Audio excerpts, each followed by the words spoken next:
Pride versus humility in leadership. Pride is a feeling of deep pleasure or satisfaction derived from someone's achievement. Pride is a feeling by someone that they are of a better race, culture, tribe, academic status than others. These are the dangers of pride. Pride breaks relationships. No marriage can withstand pride. It will cost you your job. It kills businesses by sending away employees, buyers, and suppliers. Pride chases away voters from a politician. It keeps people away from a leader. Humility, on the other hand, comes from the root word humus, being down to the earth. It means on a level ground with others. It may not mean that you look inferior to others, but you look a friend. Humility means passing the ball to your team. Make them look good, let them score, and let them get the credit.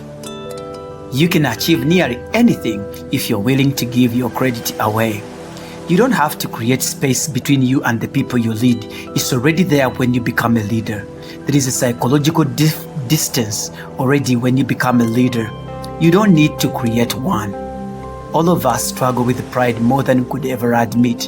In fact, in the Bible, only two people were accredited for being humble, and that was Jesus and Moses. Pride ignores God's discipline instead of honoring Him. It brags of strength and wisdom instead of seeing God at work. Pride creates itself and denies God the glory. That's what pride does. It gets credit and God gets no glory. Pride attributes its promotion to hard work, good networking skills, and enough education. It ignores people. Proud people will never return a call from people. They think if they matter a lot to us, we should be calling them back again. Pride will make you honor people only if they are educated, influential, have lots of money, and drive the latest cars. It denies the contribution of others. Pride says, I am self-made man. I did it alone with my brain. That's a lie. We are a summation of what others have done in us. Pride is rude and never says sorry. Proud people can't be taught. They make birthdays to make themselves famous. You even reject certain gifts and say, those ones should never be given to me on my birthday. Pride will make you work alone. You feel others are not as good as you. It makes you tear down others. Pride says, if I am not part of that company, it will collapse. I'll tear it down. You even go ahead to tear down the CEO with your own words. Pride makes you a boss. People respect you because of the position, not because you made them. Signs of humility. In humility, some would say, by the grace of God, I got this promotion to be the CEO. Humility honors people. Humble people will honor people without discrimination.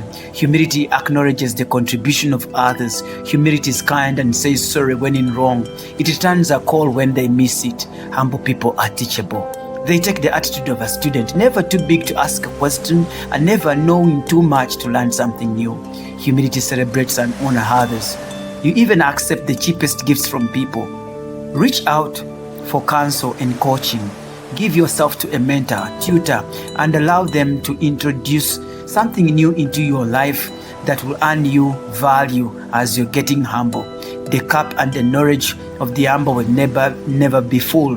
They are always having space for more. Humility accepts working in teams. It takes humility to accept the roles played by other people and genuinity to accept their contribution. Humility makes you lift others up. It is humility to see others as complementers, not competitors. Humble people will leave a place and still recommend others to go there for services they offer. Humility makes you an influential leader. People follow you because you made them who they are, not the position. When you are humble, the farther you are away from God, the more arrogant and prouder you become.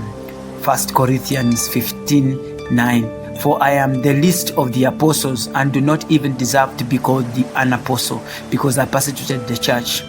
The man who wrote 3/4 of the Bible and preached the gospel from Europe to Asia, the man who was so learned in his day, was so humble enough to say he was the least of the apostles. If Paul saw how we fight for positions today, he would wonder what Jesus will received.